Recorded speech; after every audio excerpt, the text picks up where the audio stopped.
Hi, this is James Eng with Old Capital, and we are here today with al.silva of Silva Multifamily. And we're going to talk about a new deal that he has on the market called The Colony. So, Al, thanks for joining. And maybe just give us a brief overview of sort of your background and your group's background, and then we'll jump into this deal.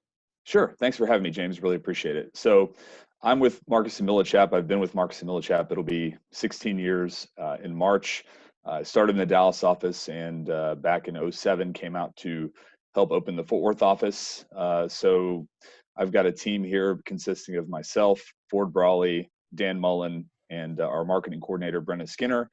And so we cover B and C class multifamily just in the Dallas-Fort Worth Metroplex. That's what we stick with, and that's what we specialize in, and it's what we like to do. So that's a Well, little about that's us. that's perfect, and we'll jump right into this deal called The Colony. So maybe give us a little bit of an overview of this deal and a little bit about it.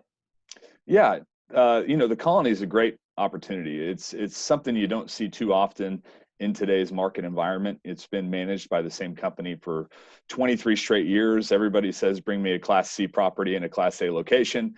That's precisely what this is. You have a property that, while the location is just outstanding, you've got a median household income of almost $60,000 in a 1 mile radius. You've got an average household income of almost $80,000 in a 1 mile radius. But this is a property that was built in the '60s. You got great floor plans averaging, 850 square feet or so.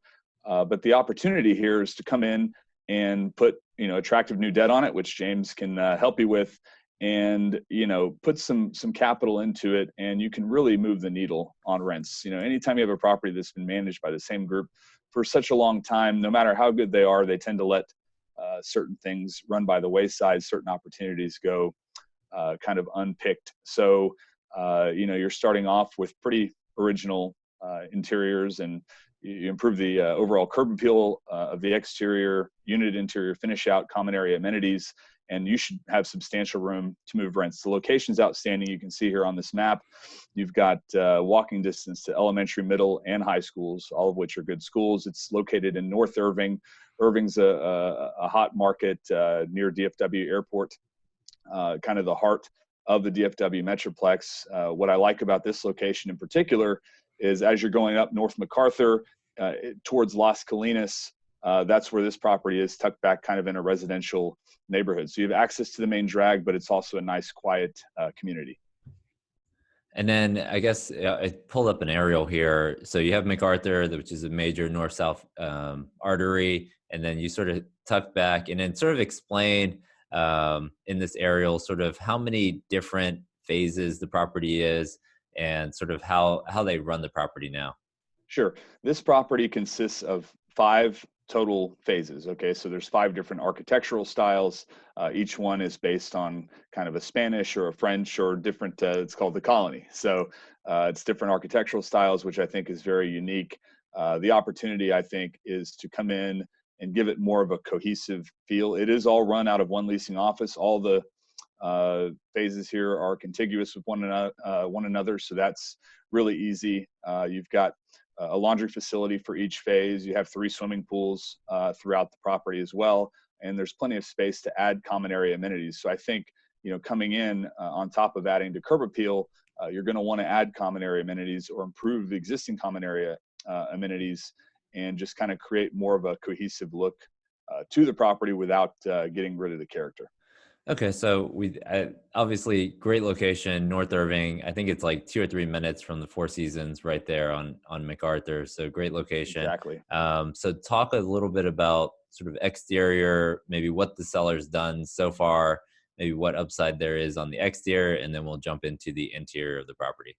Yeah, sure. So I mean, you're starting with a great blank canvas here. The seller, they've maintained the property very well over the years. You have all the roofs were replaced in 2012, and they're in great shape. All the mechanicals throughout the property. You have 3 out of the 5 phases that have chiller systems, all of which have been replaced recently, and 2 of the phases have individual HVAC units. So the mechanicals and the roofing are in good shape, so you don't have to go in with a big budget for that. You can focus on things like the curb appeal, like the interior finish out and amenities, which is going to help you move the needle on rents. You know, you don't get higher rents for a new roof, but you do get higher rents for making a property, look more modern. And as you can see here, kind of the interior photos, this is what they look like. This is an untouched property in terms of upgrade program. They've experimented with different things over the years, but nothing cohesive, and pretty much the units interiors look like what you see here. So if you go in there and do things like flooring and cabinet fronts, appliances, and paint schemes, lighting, there's a real opportunity to really make these interiors kind of set apart from your area competitors. If you look at your case studies here, we've got these rent comps that are actually pretty much all of them are located further south in Irving. Two of these are off Walnut Hill. One of them is in actually South Irving, south of 183, the Landon is. And if you look here, I mean, our pro forma rent projections, we're showing based on Rustic Ridge, Surround, and Landon, what they're doing, anywhere from, $60 to $200 in rental upside if you compare it to the most comparable floor plans at those three particular properties. What I think is most interesting, though, is those three comps are, I think, a full grade or at least a half grade lower in terms of quality of location. So I think really you've got more rental upside than what you're showing here, but even underwriting to these rents on the pro forma here make the numbers pretty compelling. So we sort of extracted that unit by unit also into your unit mix. So here's sort of your current floor plans. So your average rent's about $960, $68, and then you think there's at least maybe $1,000, or sorry, going up to $1,076. So maybe $100 on your pro forma rents by on average across the right. Yeah, across the that's what we're underwriting. I think personally that there's more upside than that, but if you look at the pro forma NOI and look at how great the numbers look, you don't even have to do a best case scenario on your rent increase to make the numbers look really good here. So we didn't really stretch on our pro forma too much. Okay, so we have we broke down current T12 income, expenses, and so we saw the bump in the pro forma on the rents, and then also maybe talk about what can happen on the utility side. We had a decrease of about 80,000 on that. Yeah, so I mean, you're going to come in with a pretty healthy CapEx budget to modernize the exterior and the interior of the property.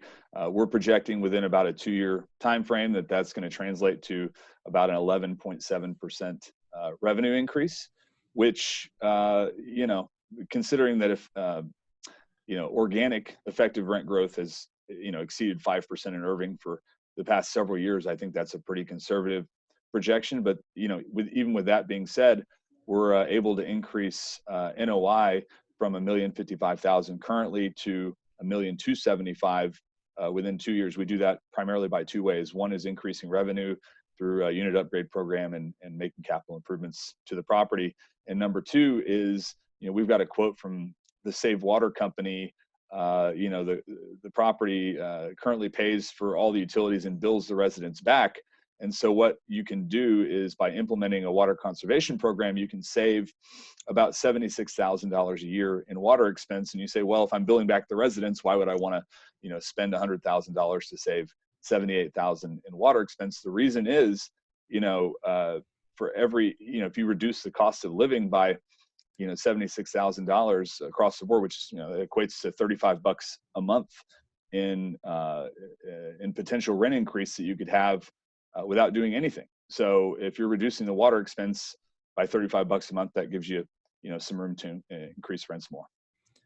Great. So I pulled up. So there's really two ways. So what's the occupancy on the property now, Al? It's about 94%, 95%. Okay. Mm-hmm. So I mean, I guess there's two ways to really look at it from a debt perspective. Depending on your CapEx budget, I think some people are going to come in just sort of with a straight Fannie loan. The property is performing very well right now, and so right now it's qualifying for close to a $16 million Fannie Mae loan, interest rate about 3.5 to 3.75. And then depending if you go on a 10-year or 12-year loan, it's anywhere from 2 to 4 years of interest only. And so that's great leverage for this property. And then if you decided, hey, I want maybe a bigger capex budget and want to raise a little bit less equity, you could go with a bridge loan. Right now, those are about 80% loan to cost, 30-day LIBOR plus 300 basis points, full term IO, and then 3+1+1 on the term. And so on the Fannie Mae quote, we essentially extracted the last T12 and T3, and took T3 net rental, T12 other income, expenses, this property, essentially everything except payroll. We brought down payroll back to a little bit more, 1,000 to 1,100 per door, T12 on your expenses, and then adjusted real estate taxes, as real estate taxes are low. And it still is, net adjusting for taxes. I mean, you're still at about 1.1 million just based off of current NOI. And so, I mean, I think going in, I think it's probably like a 5.5 on the Whisper. So Exactly. yeah, So so I mean, it's pretty solid cap rate going in, and then with the upside in the rents. And so, I don't know, Al, is there a Whisper price on this property, or what have you been telling buyers on this particular deal? yeah, our price guidance is 19 million, and that puts you right at a 5.5 cap going in. That's on a tax adjusted reserves above the line net operating income. So, you've got a lot of great things going for you on this particular deal. You've got a solid going in yield, which is hard to find these days, especially in such a great location. You have a property that's been managed by the same folks for 23 years. It's a C plus asset in an A minus location. You've got this really attractive debt available. You've got really strong positive leverage on this and a lot of great rental upside. So there's not a lot about this deal that isn't to like. If you're out there looking for a yield with opportunity for substantial value add creation, this is a deal for you.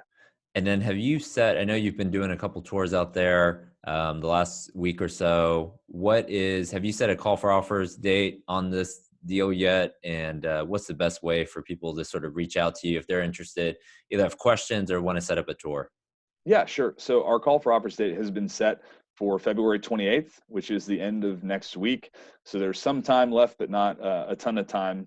But you can reach me directly at 817-932-6134. You can always visit our website, which is silvamultifamily.com, and you can sign up as a registered client there, and you can access this property and all of our other inventory just by clicking on the links to the OMs on the website. So feel free to call.